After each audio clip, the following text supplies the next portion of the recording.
So matapos nga po mapabalita mga boss na posible hindi matuloy ang laban ni General Casimero at Luis Neri dahil sa gusot na nangyari sa promoter nila sa pagitan ng Kamida Promotion at Psycho Lash, kung saan posible mga boss na ang buong boxing event sa June 6 ito totally cancel na, kasama na dyan ang laban ni Casimero at Kenneth Luber. Well, sa totoo lang mga boss, masakit talaga ang bagay na to para sa mga boxer na hindi matuloy ang laban nila, lalo pa kay Casimero mga idol na January pa lang puspusan na ang training dahil sa buwan ng April pa sana ang laban na to. Sayang talaga ang pagod ng mga boxer sa kaka-training ng matindi pero makaka-cancel din pala ang laban.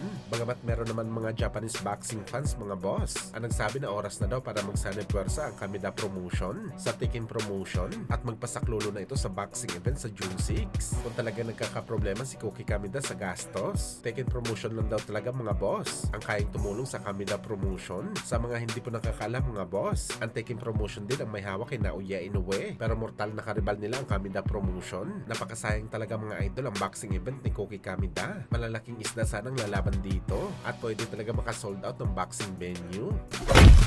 Sa kabilang banda naman mga boss, marami naman po ng mga Pinoy boxing fans ang nagsabi na kinarma daw si General Casimero dahil sa naging reaksyon nito sa naging laban ni Wonderboy. Kung saan mga idol, sinabi ni Alas na parang inimbitahan lang daw si Martin sa piyesta sa barangay para sa kanyang latest na laban. Hindi daw totoong laban na to mga boss, kundi isang exhibition fight lamang. At ngayon mga idol, posibleng biglang bumalik daw kay Casimero ang mga sinabi nito kay Martin matapos mapabalita na malaki ang tsansa na makansela ang laban nito kontra kay Luis Neri at posible si Casimero naman daw lalaban sa isang maliit na boxing event. Well, para sa atin mga boss, hindi naman masamang sinabi ni Casimero. Nagbigay lang ito ng reaction sa laban ni Martin. Walang karma dito mga boss. Nagkataon lang talaga na may problema ang promotion ni Alas. Matagal ng issue na to. Hindi lang natin ninakala na madadamay ang boxing event sa June 6.